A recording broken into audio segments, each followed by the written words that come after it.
É a cara que os portugueses estão habituados a ver como correspondente da SIC no Médio Oriente. Henrique Zimmermann, israelita de origens portuguesas e espanholas, é o nosso mais premiado jornalista e é também escritor, conferencista, professor universitário. Radicado há mais de 50 anos em Israel, 25 dos quais como correspondente no Olho do Furacão, é a terra com mais jornalistas por metro quadrado. Entrevistou presidentes de Israel, chefes do Daesh, líderes muçulmanos, cruzou-se com personalidades como Yasser Arafat, Osama Bin Laden, José Eduardo dos Santos, Jimmy Carter, Jean-Paul Sartre ou Lionel Messi. O Papa Francisco nomeou o Anjo da Paz. Boris Yeltsin chamou-lhe mentiroso. Foi o autor da última entrevista realizada a Isaac Rabin 24 horas antes de ter sido assassinado. Vamos conhecer melhor este otimista convicto, a quem Rui Moreira, no lançamento deste seu registro autobiográfico, Conversando com o Inimigo, chamou a nossa janela para o Médio Oriente. Olá, Henrique e bem-ajas por ter aceitado este meu convite. Bem-vindo ao Observador. Um prazer estar aqui, João Paulo. É um grande prazer estar a conversar contigo também. E vamos recuar uns aninhos ao ano em que eu nasci, em 59, quando nasceu com 4,4 kg de uma mãe pequenina, cota, com a perna engessada. Nasceste no Porto mesmo. É mesmo, estou a ver que leste o livro bem, hein? Uma mãe coragem, tiveste uns pais extraordinários, isso é muito, muito bom. Além de uns avós, claro. Os pais e os avós. É verdade que tive a sorte de ter pessoas fora de série à minha volta, desde o dia que nasci, mas a minha mãe era isso, era muito pequenina, mas era muito vaidosa, andava com tacões no inverno de Porto e caiu, partiu a perna, um mês antes do meu nascimento, grávida, e ainda por cima tinha um monstro na barriga e olha, nasci 4,4 kg, eras grande. Tu sentes-te o quê, Henrique? Sentes-te mais português, mais israelita, mais espanhol, ou tudo um pouco? Não, espanhol não me sinto absolutamente. A minha mãe era espanhola. Sim. Melinda, exatamente, mas não sempre tive ali raízes, bocadinho. É mais o israelita. As minhas raízes, eu sou um judeu português que decidiu ir viver para Israel, que mantém as raízes portuguesas, sobretudo as raízes tripeiras. Para mim são muito importantes. Aqueles anos em Portugal foram decisivos em todos os aspectos. Também por vários motivos. Porque eu digo sempre, eu tenho lá amigos, até hoje, que estiveram comigo no jardim infantil e na escola primária e que me ligam para Israel depois de um atentado e me perguntam, estás bem? Como se me tivessem visto no dia anterior. Exatamente. Quer dizer, são amizades. Agora, quando apresentei o meu livro lá, onde estava o Rui Moreira, com quem também estudei no Liceu Garcia da Horta, estavam lá 25 tipos da minha turma do Porto, do Garcia da Horta, que vieram, sei lá, 40 e pico anos depois. Quer dizer, é realmente único e isso é parte do meu ADN, eu diria, claro, da minha memória coletiva e da minha identidade. Uma infância feliz que tu passaste no Porto, além do Senhor das Castanhas. Sim, o Senhor das Castanhas. Que é incrível esta história. É uma história... recordar-se. O mais incrível é que fiquei tão emocionado quando o vi pela última vez que não me lembrei de fazer uma fotografia. E tenho que lá voltar agora e andar à procura dele. Isto porque era um homem que vendia castanhas, que à frente da fábrica dos seus pais, se não me engano, era fez eclairs, qualquer coisa. Exatamente. E lembro que tu passavas e oferecia-te, dava-me castanhas, eras muito mimado por ele, eras mimado por todos os dias. E de repente, ao fim de não sei quantos anos, quando voltaste lá, décadas depois, ele lembrava-se de ti. Não, ele olhou para mim. Eu adoro castanhas. Lembra-me o meu pai e o meu avô, aquela infância, o meu jardim infantil estava ali em frente, e eu chegava lá e todos os dias ele me dava uma castanha para mim, uma para o meu pai e uma para o meu avô. E eu ia e entrava, tinha 4 anos exatamente, e entregava-lhes as castanhas. E um dia, há 4 anos, antes da pandemia eu acho, estava a mostrar a uma pessoa o Porto e onde era a fábrica do meu pai e tal, e de repente chego à Praça Mauzinho de Albuquerque e sinto aquele cheiro e aproximo e vou comprar aquilo. Não reconheci o senhor, mas ele olha para mim e diz, então, onde é que estavas? Estava à tua espera. Só tinham passado 45 anos, uma coisa do género. E eu digo, eu vi-te crescer na televisão. E sabes que o teu pai e o teu avô me salvaram. Eles impediram que eu fosse posto fora da minha casa. Agora, para mim, aquele senhor, naquela altura, era já um velhote. Ou seja, mas ele devia ter 20 e pico de anos. Agora, as mãos dele estavam iguais, cheias, sujas da mesma coisa. Daquela cinza, não é? Exato. E pôs-me a falar do meu tema mais delicado, que é o meu avô e o meu pai. E bom, emocionei-me imenso. E pronto, e fui-me embora. E depois aquilo, no dia seguinte, comecei a contar essa história e disse... Mas foi verdade ou eu sonhei? Exato. Mas Esta foi é verdade. aquela altura em que a realidade ultrapassa a ficção, Totalmente. não é? Meir Zimmerman é este judeu polaco de Lutsk. É engraçado porque é uma terra que hoje é na Ucrânia. Pois é. E hoje é uma terra também mártir, com certeza. Quer dizer, o teu avô veio de lá, é muito engraçado. O primeiro que eu estou a imaginar também o teu bisavô com uma barba longa, os olhos muito azuis, muito loiro. Tu herdaste esse gene e que se vestiu como os gentios na altura. Foi o primeiro que não é? Na altura que se vestiu como os goim. E depois é engraçado, o teu avô perdeu tudo devido ao Holocausto, fixou-se cá e naquela altura em que ele chegou, de 1925 ou 26, que foi logo preso, logo chegou, porque tinha aquele salvo-conduto com o símbolo soviético e tinha sido o golpe do Estado Novo. Exatamente. E ele chega aqui depois de cruzar a Europa toda com uma mochila às costas. E ele estava casado, já tinha 2 filhos, o meu pai e o meu tio, que tinham nascido em Lutsk. E ele tinha dito à minha avó: olha, eu instalo-me nos Estados Unidos e vocês vêm.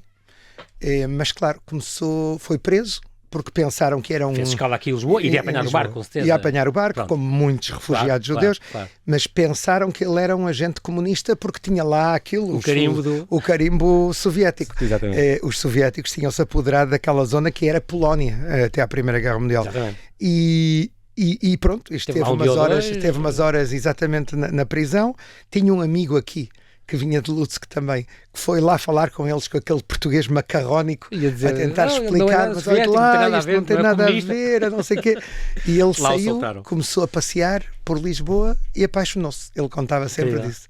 Apaixonou-se dos portugueses. Ele diz que diferença entre os portugueses, os ucranianos, os polacos. Havia muito antissemitismo naquela altura na Europa e aqui toda a gente era amável e ele dizia: eu sou judeu, e as pessoas: ai, que bom, que interessante. E perguntavam-lhe. E ele adorou e decidiu cá ficar. E na altura, era uma altura complicada, os judeus eram um bocadinho considerados cidadãos de segunda, aliás, na terra do pai, de onde ele saiu, do teu avô, de onde ele saiu. Mas nós, entretanto, ainda continuamos com algumas expressões e judiarias, com anedotas, com não seja judeu, sinónimo de forrete e tal.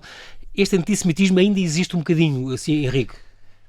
Mas é mais... Sabes o grande problema, João Paulo, que infelizmente estamos a viver agora uma época que eu nunca pensei que chegaríamos a isso. Quer dizer, quando eu era miúdo... Voltaríamos a isso. Exatamente. Parece-me impossível que 80 anos depois do Holocausto estejamos a viver Está no fundo um incremento dos fenómenos antissemitas.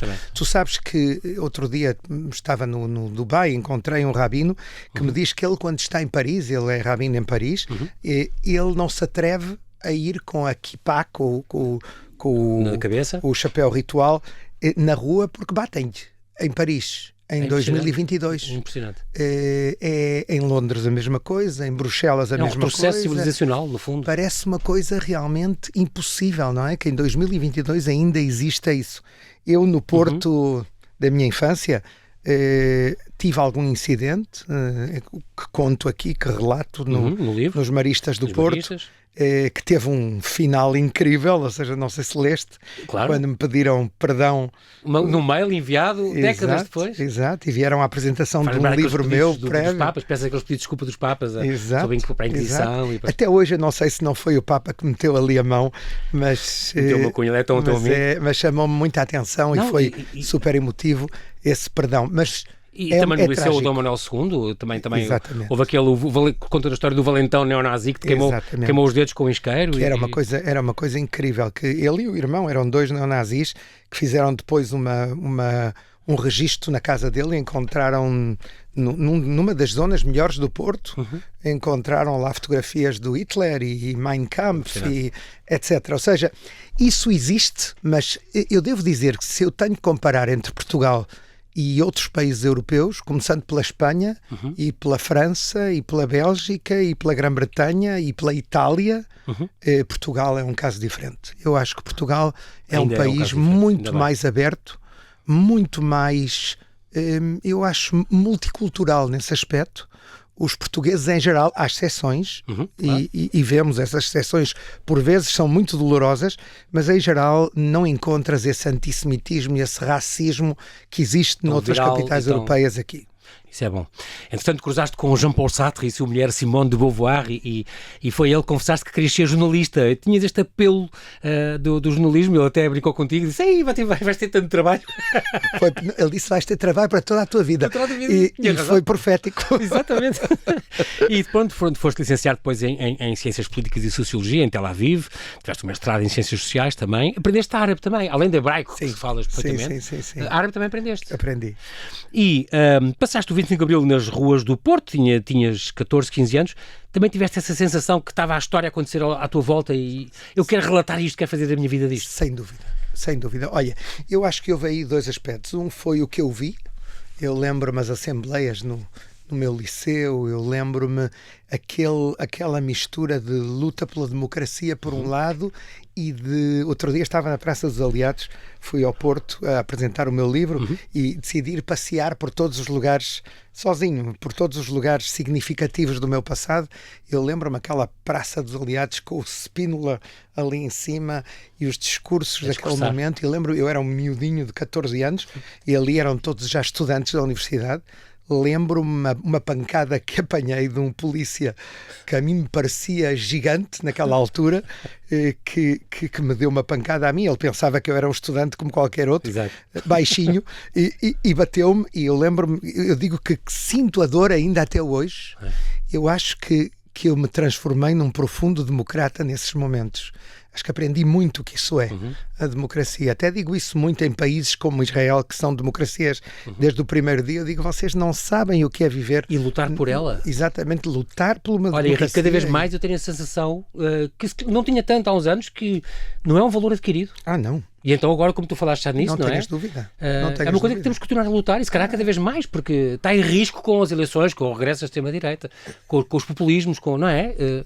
O que está a acontecer na Europa agora é extremamente preocupante. Não é só a Itália, estamos a ver partidos de extrema-direita, que isso a mim preocupa-me profundamente. Em crescendo. Em muitos países. Na França eles podem vir a ganhar as eleições, a Frente Nacional, é realmente uma situação que é assustadora e impensável como chegamos a isto, e eu acho que é um dos grandes desafios que nos espera nos próximos anos. Lutar contra isso e ver como sobreviver a isso. Aos 16 anos, então, fizeste o teu aliá, foste para Israel, sozinho. Tinhas uma grande curiosidade sobre Israel, tinhas lido, contas no teu livro, tinhas lido sobre Israel, querias passar o verão e ver como é que aquilo era. E depois ias ver se ias lá estudar na universidade no ano seguinte e tal. A tua mãe não foi muito de acordo, claro, o teu pai achou uma ideia fantástica, esse voltar às raízes, e lá foste. E foste trabalhar para um kibbutz, chegaste a trabalhar como padeiro, e no algodão também. Foi uma grande experiência também. Não imaginas. Eu acho que até hoje tenho aquele tique de fazer o pão com as mãos. Sabes, havia uma máquina, como nos tempos modernos, vinham pedaços de massa e era preciso dar forma e atirar para o fogo. Aqui era 50 graus ali, foi realmente uma experiência. Mas havia jovens de todo o mundo, havia meninas muito bonitas. A primeira namorada vem de lá também. Exato, o espírito de liberdade. O amor e a liberdade. Exato, a liberdade. E eu acho que foi isso que me levou a ir ao correio. Eu tinha umas moedas no bolso e mandei um telegrama aos meus pais com 2 palavras em português: fico Israel, para poupar. Exato. Não tinha dinheiro para pôr mais fácil. E eu digo isso sempre, se o meu filho me fizesse isso, eu digo isso, a ir dava-lhe 2 bufetadas.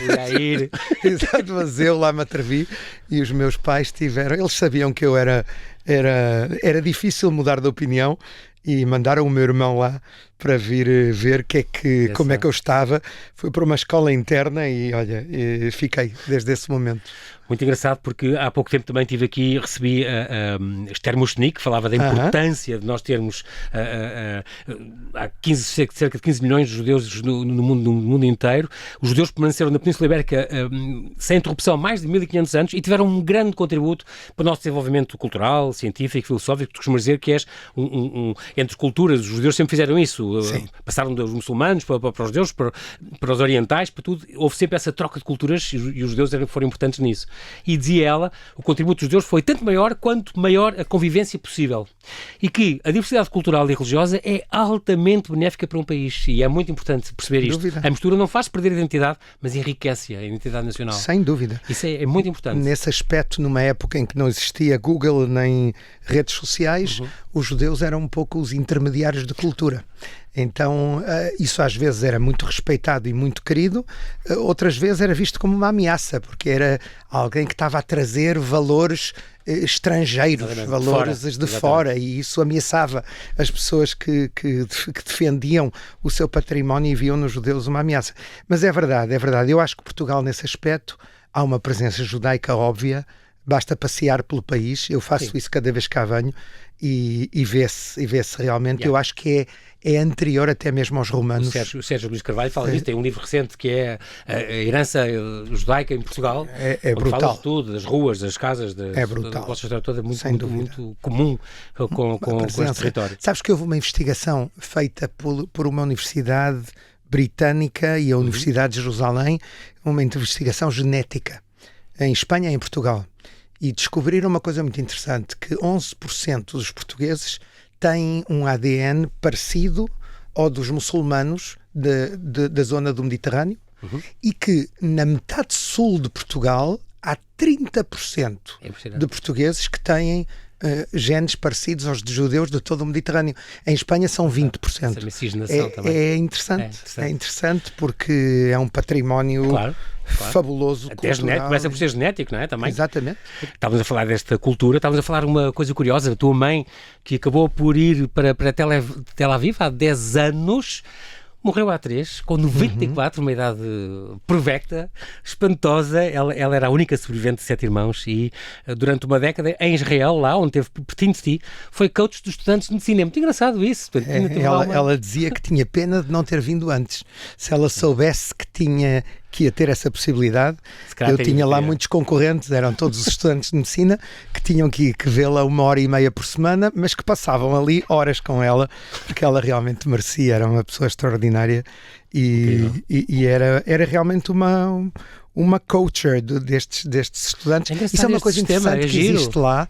Eu acho que é uma coisa a adaptar também aqui, por exemplo. Livro, não fazia ideia. É humanizar a medicina.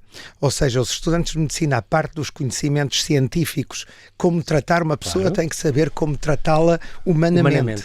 E isso é o que fazia o trabalho da minha mãe e de outras pessoas como ela. Esses estudantes eram obrigados, tinham esta missão de ir uma vez por semana, 1h30, conversar e que eles contem os seus problemas médicos, as doenças crónicas, como é que eles fazem, o que é que eles sentem, o que é que significa ter 80, 90 anos, qual é a realidade, para dar uma tu cara... Tu ia adorar isso.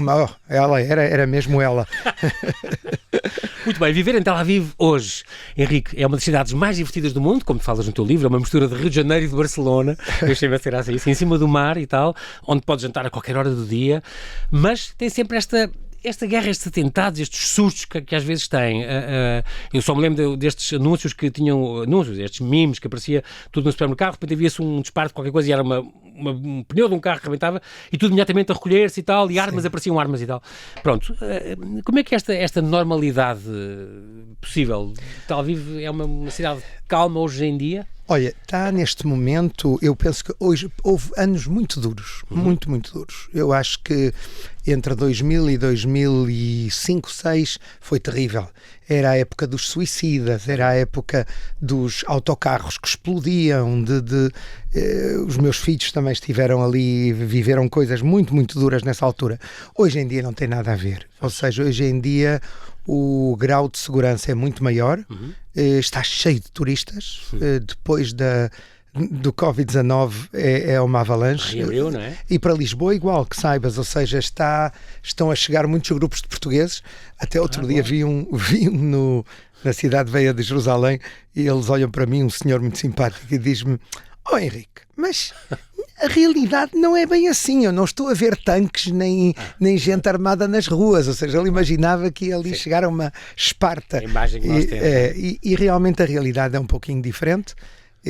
Há muitos turistas, é uma capital gay mundial também, então há muitos gays que vêm passar o fim de semana da Europa, por exemplo, e tal, porque há muita liberdade nesse aspecto, muita tolerância, e ao mesmo tempo é uma cidade que é uma festa realmente, é uma declaração, eu acho, à vida. Sempre que havia alguma coisa que te assustava mais, e por causa dos teus filhos também, tu telefonavas logo aos teus filhos, claro, a saber Sem deles, dúvida. mas diz uma coisa importante, o que te assustava mais é que o medo os paralisasse. Não querias nunca, e fazias questão de lhes dizer, que eles odiassem ou ficassem paralisados com medo. Sem dúvida. Olha, isso eu aprendi do meu avô.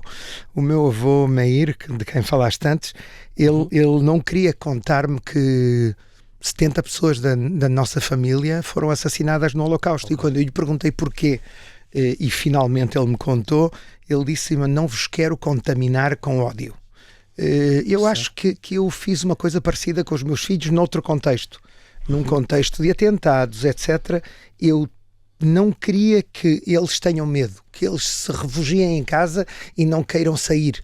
Então muitas vezes tomei decisões de dizer: saiam, vão com os amigos, porque achava que, estatisticamente até, o perigo de que a eles lhes acontecesse alguma coisa era muito menor do que o prejuízo mental que haveria para se eu desmetesse esse medo, não é?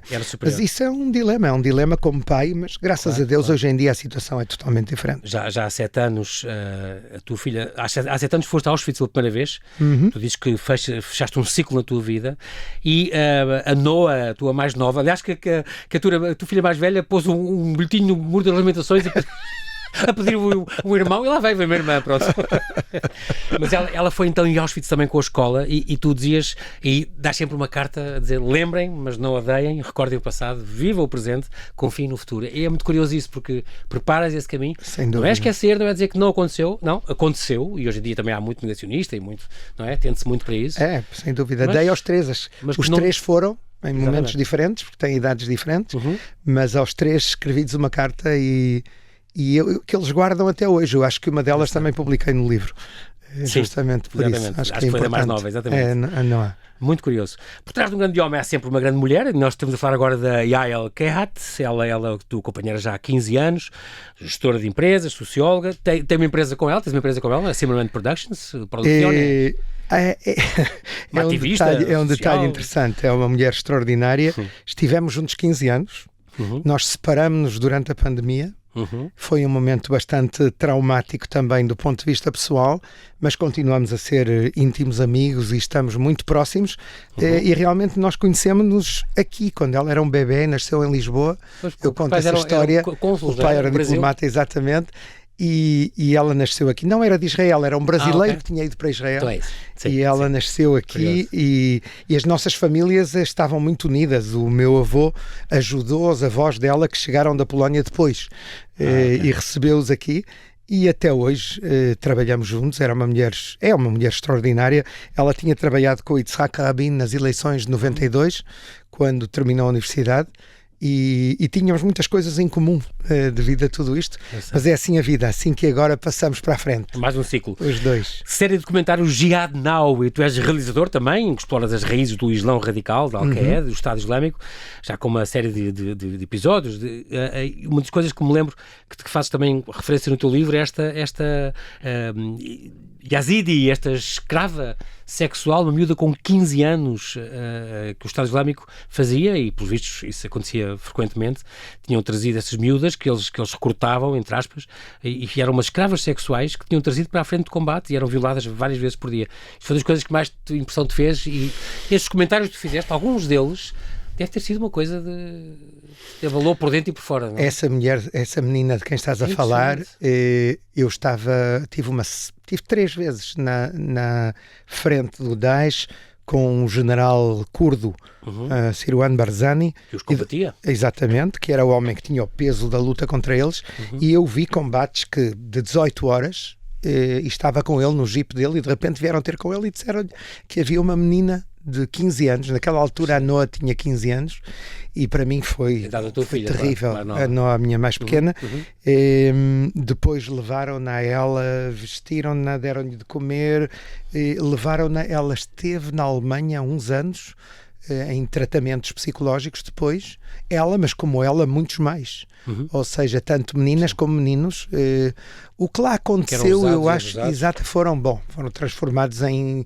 Eu vi meninos de 9 anos que eram rapazes que eram transformados em terroristas, que lhes faziam levar caminhões cheios de bombas, ou lhes ensinavam, ou eram escravos, simplesmente davam de comer aos combatentes do Daesh, ou meninas de 9 a 22, 23 anos, que eram vendidas nos mercados de escravos todas as semanas, em Mossul e em Raqqa, e eles faziam publicidade nas redes sociais um dia antes e diziam: amanhã esta menina vai ser vendida por tanto.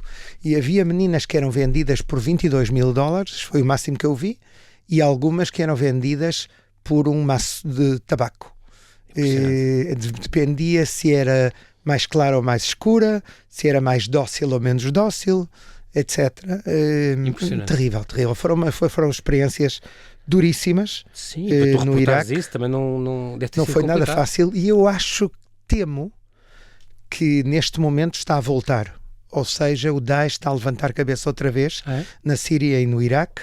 Há tantos problemas no mundo que não se fala disso. E por isso é uma altura em que ressurgem, não é? Exatamente. O mundo está distraído com a guerra na Ucrânia, foi como teve com a pandemia.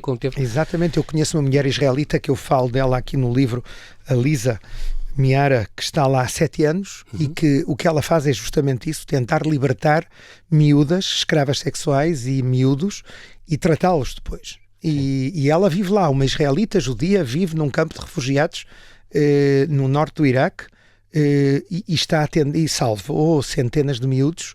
É realmente uma coisa impressionante. Sim. E ela disse-me outro dia que o problema é que também, não sei se sabes, houve houve violações de homens do Daesh com partes destas meninas, e nasceram crianças, e ninguém quer receber essas crianças. Os do Daesh morreram e as famílias delas não querem saber, porque são filhas desses tipos. Exatamente. Então há neste momento moglis, milhares de moglis naquelas zonas, crianças que são selvagens totalmente, que andam à procura no lixo de comida, e que ela diz que este vai ser o Daesh 2.0. Que ninguém adota. Não, tu também falas nisso. O desemprego no mundo árabe prevê-se 100 milhões em 2030. Isto é uma bomba relógio. Tu alertas para isso no teu livro também. Não? Totalmente. Para mim é um dos principais problemas. Pensa que o mundo árabe controla mais de 1/3 do petróleo, mais de 1/3 do gás do planeta, e mesmo assim hoje em dia deve haver 60, 70 milhões de jovens desempregados, que vão chegar às nossas idades sem nunca ter trabalhado na vida deles. É uma geração perdida. Vai ser facilmente regimentada para roubar e para matar. Isso é um problema muito sério para o futuro. Falando nos teus livros, aqui até chegar a este último, Vozes ou Entrevistas no Centro do Mundo, este já saído há quase 20 anos, que foi o prefácio do Jorge Sampaio, que foi traduzido para espanhol, para hebraico, para árabe, para inglês. Estas 25 entrevistas que realizaste numa década, desde a Golda Meir, que ia fazendo biscoitinhos a sair do forno, olha, a ser Arafat, o Shimon Peres e tal. A quem perguntaste aquilo da potência nuclear, porque é que se tornou uma potência nuclear, não é? O Shimon Peres tivesse aquela resposta para não tornar a acontecer, para não nos tornarmos o Auschwitz, para não ver outro Auschwitz. Exatamente. Impressionante. O Ariel Sharon, pronto. Isaac Rabin, a tal última entrevista que está lá, e aquele político mais sinistro que tu entrevistaste, este Hamed Yassin, era o líder do Hamas na altura. Incrível. Esse tipo estava numa cadeira foi o líder fundador. Exatamente. Ou seja, em 1987. E ele estava numa cadeira de rodas e tinha uma voz muito fininha. E eu lembro-me com a voz dele, como ele mexia centenas de milhares de pessoas, tinha um carisma extraordinário, mas dava medo. Eu lembro-me, no meio de uma entrevista que eu fiz para a SIC com ele, eu estive na casa dele muitas vezes, 14 vezes, não me engano, e no meio de uma entrevista interromperam-me. Era o Ismail Haniyeh, que era o braço direito dele, que depois foi primeiro-ministro do Hamas, e diz-me: desculpa um segundo, mas vocês podem continuar a filmar. E de repente entram 5 tipos vestidos como os do Daesh, só com os olhos de fora, de preto, todos eles. Eram gente do braço armado do Hamas, que ia partir para Israel para fazer um atentado, e vinham receber a bendição do Sheikh. E eu ali no meio a filmar aquilo. Ou seja, é uma coisa, até hoje tenho essas imagens. E impressionante, por causa dele tinha morrido a namorada do teu filho pouco tempo antes. Não era namorada, mas era amiga e estava na aula dele. Com 15 anos. Uma miúda. Quando saiu, por acaso ele se fosse, aí afligiste, podia ter sido ele. Exatamente. Foi comprar uma shawarma e em frente à escola e veio um suicida, explodiu-se. E era um suicida enviado por esse Ahmed Yassin. E no dia seguinte, ele manda-me uma mensagem, liga-me para casa, naquela altura ainda não havia celular. Um cheque que quer recebê-lo. Que me quer receber na sexta-feira à tarde. E eu a pensar, vou ou não vou? Vou armado.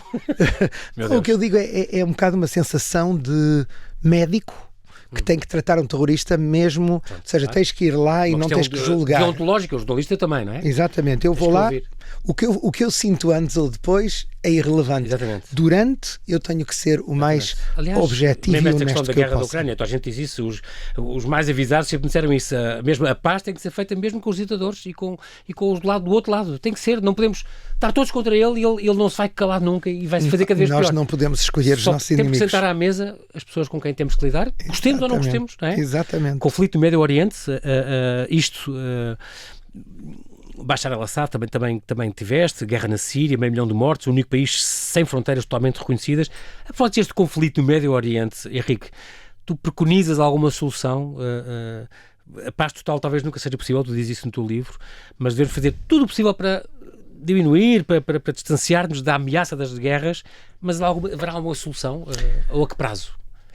A pergunta não é se há uma solução, senão que soluções há. Ou seja, há passos a dar no caminho. Eu digo, nós não temos o direito e o privilégio de deixar para as próximas gerações esta bomba que eles tentem resolver, porque cada vez é mais complicado. Já temos que dar passos. Eu acho que se deu um passo muito importante há 2 anos, com os chamados Acordos de Abrão. Israel começou um processo de normalização com parte do mundo árabe. Isso é extremamente importante. Eu penso que aqui outro dia falei no Senado francês em Paris e eles convidaram para falar disso. E eles mesmos diziam, e têm razão, na Europa não há uma consciência do que está a acontecer. Há uma importância brutal. Estamos no 4º capítulo de um livro com mais de 20, mas já há 4 acordos de paz. Israel, Emirados Árabes Unidos, Bahrein, Sudão e Marrocos. E estão a acontecer coisas extremamente interessantes, também com a Arábia Saudita, que é a chave de muitas coisas no futuro. E há uma aproximação também com a Jordânia e com o Egito, com quem já tem Israel acordos de paz. Eu penso que vamos ver... é juntarem-se mais países cada vez mais, não é? Isto é um balão de ensaio para... E que essa massa crítica de países ajude a resolver o tema palestiniano. E tentamos todas as vias com o tema palestiniano. Dos 2 lados foi impossível. Eu acho que o que agora devemos de fazer é mobilizar o mundo árabe, que tem um interesse real e tem a capacidade e tem o poder de pressão sobre as 2 partes para tentar melhorar a situação. Eu não digo uma paz definitiva ainda, mas sim tentar pôr fim a esta situação impossível que ainda se vive. Explosiva, não é? Que ainda se vive. Muito bem, temos agora aqui um minutinho para falar desta amizade especial. Tu dizes que és um judeu bergoliano, porque tens esta amizade com o Papa Francisco, que é mútua. Francisco, de Roma a Jerusalém, é um livro que editaste há 8 anos, com o Jorge Reis Sá, um católico e um judeu, escreveram sobre esta viagem. Aliás, esta viagem do Papa ao Médio Oriente. E tu, Santo Padre, e ele, não podes chamar Santo Padre, tu és judeu. Exatamente. É engraçado, chama-me Francisco, eu não consigo. Eu estou mesmo a ver este diálogo. Chama-me Francisco, e porque ele lembra-te do teu avô, e ele gostou muito dessa sugestão, não é? Ele lembra-me o meu avô, é incrível, tem os mesmos olhos e tem aquele espírito, como é que te vou dizer, aquele sentido de humor por um lado e uma humildade, não se tomar demasiado a sério. Sim. E é uma pessoa extraordinária, realmente uma pessoa fora de comum. Neste momento estamos a preparar coisas interessantes para o próximo ano, oxalá possamos conseguir, vamos lá ver, estamos em contacto contínuo, eu vou vê-lo no próximo mês já és um convidado permanente lá da casa de Santa Marta, onde almoçaste com ele. Antes da pandemia eu ia lá 6, 7 vezes por ano, agora foi mais complicado, mas agora ele pediu-me para ir, que ele está com saudades, ele está a trazer de novo os amigos dele. Também o Rabino, que é um grande amigo dele, também esteve lá agora. Exatamente, Abraão Skorka. E vamos começar a fazer coisas. Ou seja, vamos tentar. Ele liga-te, Henrique, é o Papa Francisco. E tu um dia tiveste para dizer, eu sou Napoleão. Eu tinha a certeza que era um amigo argentino que estava a gozar comigo. Exato. E é engraçado que ele manda-te mails, escreve-te mails à mão. E depois fotografa para não ser aquela coisa da máquina, que podia ser o secretário. Isso é muito bonito, porque é a letra dele, letra miudinha, como tu reconheces. Eu perguntei-lhe uma vez, eu disse, mas Papa Francisco, porquê é que me escreve? Porquê é que não manda que escrevam no computador? Ele diz, porque assim tu sabes que fui eu. Incrível, incrível. É um homem muito, muito especial. E tu para ele és o anjo da paz, não é? És o homem que lhe levou 2 presidentes. Isso ele gritou a última vez que eu lá fui. Aqui está o homem que me trajo 2 presidentes. E diz-me, então quando é que me trazes mais? Eu disse, bom, vamos tratar disso. E que conseguiste aquela oração pela paz, muito, muito importante, que aconteceu depois no Vaticano e que muita gente achava que seria uma coisa completamente impossível. Chegaste a ser nomeado para o Prémio Nobel da Paz por ele, por causa exatamente disso. Eu penso que vamos repetir o tema vou-te dar aqui uma primícia, scoop. Estamos a tentar trabalhar numa ideia e é fazer uma segunda oração pela paz, mas desta vez vamos tocar mais temas e vamos generalizar. Não vai ser só israelitas palestinianos, como foi na primeira vez, vai ser uma coisa mais do Médio Oriente e do mundo. Vamos tocar temas climáticos, etc. Há uma ideia muito bonita que estamos a trabalhar. Não é fácil no mundo atual caótico e na selva que estamos a viver, mas vamos tentar. A acontecer talvez em 2023? A ideia a esperança é que se possa fazer em junho de 2023, que vai ser 10 anos da primeira oração pela paz. E 2 meses antes das jornadas da juventude aqui em Portugal, com o Papa. É também muito importante para nós por causa disso. Sem dúvida. Henrique, o nosso tempo voou em rádio, tu sabes como é que és, um homem da imprensa. Fica aqui esta nota final conversando com o inimigo, de Porto a Abu Dhabi via Tel Aviv, esta edição da Guerra e Paz, que foi lançado aqui no Porto, por Rui Moreira, e aqui em Lisboa, na Feira do Livro, por Francisco Pinto Balsemão, com a presença do Presidente da República. Este título, Conversar com o inimigo, no fundo é para o transformar em amigo, tem sido sempre a tua postura e ainda bem. Este livro que nasceu do fruto dos 3 confinamentos que tu viveste, mas com base também nos teus diários que tu escreves desde os 14 anos. É impressionante. Eu escrevo ainda. É um livro cheio de... Não sabes como isso me ajudou para educar os meus filhos, porque eu ia ler a idade que eles tinham nesse momento e percebia-os muito melhor depois de ler o que eu tinha escrito. Foi no Porto, começou tudo com 14 anos. E cheio de coisas muito curiosas, e na casa de banho com o rei de Espanha, o Ahmed Yassin, os ex-chefes da Mossad e do FBI, os membros da Irmandade Muçulmana com quem tiveste, como te cruzas com o Iniesta, o Xavi, o Lionel Messi, as selfies que tiraste com eles, Boris Yeltsin, Javier Solana, o Rodrigo dos Santos, esta entrevista mais polémica que talvez das mais polémicas que tu tiveste, Tony Blair, Jimmy Carter, o Mário Soares, até passando pelas tuas questões da saúde, os tumores, tudo. Aqui está um retrato da tua vida neste livro maravilhoso que eu recomendo se lê num instante, Conversando com o Inimigo, Guerra e Paz, a não perder. E olha, nós infelizmente não temos tempo para mais. Henrique, quero-te agradecer muito, muito, muito a tua presença aqui. Muito obrigado. Shalom. Inshallah consigam a paz, é só o que eu desejo. Exatamente. E obrigado pelo teu exemplo. Muito obrigado, João Paulo. Até sempre. Até sempre.